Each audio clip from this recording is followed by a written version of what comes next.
основана на нуждите на пациентите изследователска и развойна дейност.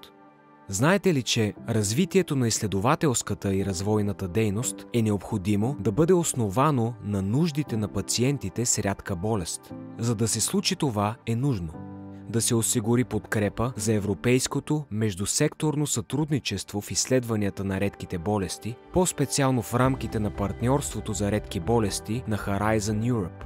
Това би позволило създаване на устойчива екосистема за научни изследвания и иновации, ориентирана към пациентите за разработване на нови диагностични подходи и терапии, използвайки потенциала на здравните и научни данни, дигиталната трансформация на здравната система и споделяне на данните в европейското научно пространство.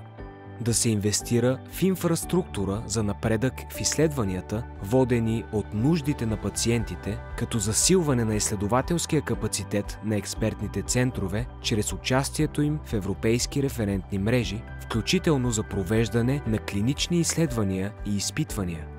Да се подкрепят диагностичните и научни звена за изграждането и поддържането на регистри с клинични данни и биобанки, както и включването им в дейността на българските хъбове за европейските научни инфраструктури и европейските референтни мрежи.